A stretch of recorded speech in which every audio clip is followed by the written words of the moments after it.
By following this process, uh, data scientists can analyze the relationship between two categorical variables and determine if there is a statistically significant association or dependency between them. So, this information can be valuable for decision making, marketing strategies, customer segmentation, and improving customer satisfaction. So, but that's fantastic thing, and it's a fantabulous to know this thing, and it's very useful tool when it comes to a data scientist. But the thing is, how does it work? What we have done is on tip of the is on top level, is on the surface level. What happens inside the black box? How this feature selection technique works for the categorical variable. That's what we're going to do. So let's demystify the chi-square test. Let's open the black box and understand the chi-square independence test. Okay, let's begin with our first step. As usual, you have to go for your null hypothesis. So that would be our first test. But okay, so but before that, in this scenario, so we just want to same example. We'll be considering the same example, but we will be opening up the black box. What exactly happens behind the UI? What exactly happens behind the scene? So you'll get the p-value, you'll get the chi-square score. That's okay, and you'll say the significance also. But how does it work? What happens behind the scene? That's what we're going to explore now. So first step, let's define the null hypothesis and alternative hypothesis for our chi-square test of independence, and it's same. It's not much of difference. So the same null hypothesis, your null hypothesis, there is no association between the shipping method and satisfaction level, which is nothing but the observed frequency, and then expected frequency is same. That's what is our null hypothesis. And alternative hypothesis, there is an association between the shipping method and then satisfaction level. So that's what is our alternative hypothesis. Let's get back. And second step, once that's done, let's calculate the observed chi-square statistic using the observed frequencies in your data set. And we can use the cross tab to do that. Let me show you. Yeah, I have used the cross tab, and this is what my observed cross tab. So if you want to see that, I'll just execute here.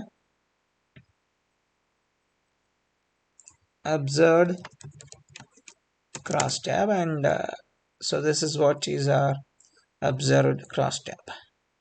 Okay, so now let's move on to the next step.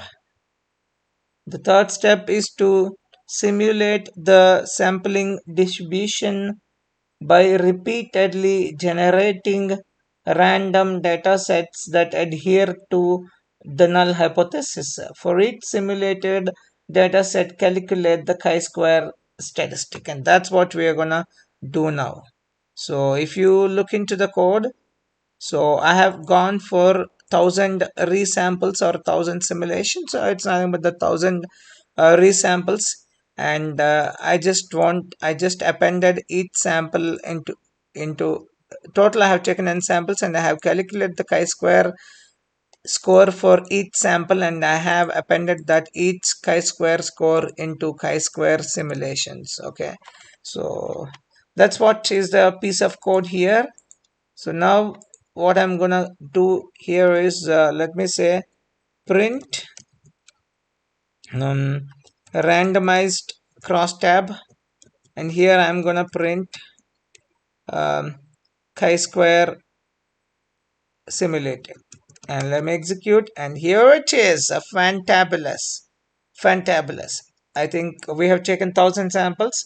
So this is our first sample, where your contingency table looks like this, and you got you got a score of chi square of 6.44, and this is a second one, and you have third one. This is our cross tabulation, and 9.11 is your chi-square, and 8.22, and next sample 8.22, 5.555, 6.22, and 5.77. It keeps on going because we have 1,000 samples like that. It will go on, go on, go on, go on, and for each resample it has calculated the chi-square score, and that's what you can observe. And most of them got different scores, and of course most of them will match also, but you can see a lot of variation, a lot of difference between the each chi-square score of all the samples. And that's it. And this is what we have done. That's what is the next step. So simulate the sampling distribution by repeatedly generating randomized data sets that adhere to the null hypothesis. And for each simulated data set, we have calculated the chi-square statistic. Now, the next step: store the chi-square statistics obtained from the simulated data sets, and it's time to plot a histogram or kernel density estimate, KDE, of the simulated chi-square statistics to visualize the sampling distribution. And this is what we call it as a sampling distribution, and this is how it looks. And this is called sampling distribution of chi-square statistic. Under the hood, whether it is z-test or t-test or f-test or chi-square statistic test or HSD, Chukis HSD, the heart of everything what we do is nothing but your sampling distribution. This is the core of everything. Okay, so now distribution, and once all done, I have created a distribution, and this the sampling distribution. You see that, plot the sampling distribution, and I have plotted it, and here you can see that sampling distribution. It looks, right skewed. It's clearly right skewed, and that's what is your chi-square distribution. The chi-square distribution is not normally distributed. Of course, if the degrees of freedom increases more than 90 or more than 100, then it may get closer to the normal distribution. But initially, with the less degrees of freedom, with 8 degrees of freedom, 3, 4, 5, 6, 15, 20, it would be a right skewed distribution. And this is what the sampling distribution of my data frame. And this is my data frame, and this is our sampling distribution, which is made out of 1,000 samples which were repeatedly taken from the same original data set. And the test statistic, a chi-square score has been calculated for each sample and then plotted on the, and the distribution has been plotted. And this is what we call it as a chi-square sampling distribution or sampling distribution of chi-square statistic, and this is what we got. Okay, now let's move ahead. So once that's done, let's calculate the proportion of simulated chi-square statistics that are equal to or greater than the observed chi-square statistic. So this proportion represents the estimated p-value. So compare the estimated p-value to your predetermined significance level, which is 0.05, to make a decision regarding the null hypothesis. And if you look into this picture, you got the sampling distribution, and this is your sampling distribution, and you got your observed chi-square, and this 0. Your observed chi-square is 6.44. That's what we have done in our previous example. We can see that, and then p-value with respect to the observed chi-square is 0.373, but our level of significance is 0.05. So it would come somewhere here, the 0.05, and 0.05 would come somewhere here at the end, because we have taken the right tail test. Let's take it as a right tail test here. It's come somewhere here, and we got the 0.3753 somewhere here. Okay, so let's see. Okay, so if you just want to see the result that we got, our observed chi-square statistic was 6.44, and p-value was 0.37, and degrees of freedom was 6, and this is what the information. And I have plotted everything here.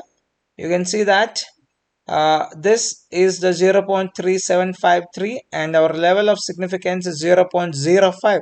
It could be somewhere here. So if you just look at the picture, it makes more sense that the chi-square value 6.44 is basically greater than it's greater than it's greater than our critical chi-square score.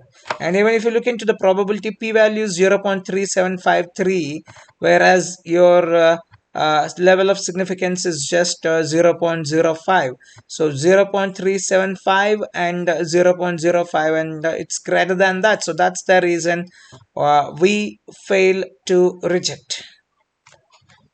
We fail to reject null hypothesis as there is no statistically significant association between shipping method and satisfaction level, because if p-value is less than significance level, it's we reject the null hypothesis, but our p-value is greater than 0.05 because my p-value is 0.375 and level of significance is 0.05. It's greater than that. That's the reason I failed to reject the null hypothesis, and there is no statistically significant association between shipping method and significant level. And what I want to say, if you open the black box, whatever you do is connected with the sampling distribution, and this is what is your sampling distribution, whether it is z test or t test or f test or chi-square test. Under the hood you have to make a sampling distribution until, or else you won't get anything. So note that generating a large number of simulated data sets or samples, resamples can help approximate the true sampling distribution. However, this approach may be computationally intensive and time consuming, especially for larger data sets or complex scenarios. Using statistical libraries or pre-calculated tables is often more efficient and convenient. And the most important note that you have to keep in your mind is that, so fundamentally this is what the procedure to decide that p-value or to decide whether it is significant or not. It's fundamentally it all, the game is all of frequency, the game is all of frequency, the game is all of probability. But our libraries, they don't exactly do like this, they don't exactly do. So they'll simply take up the table and then they'll compare with the table and they'll give you the values. But the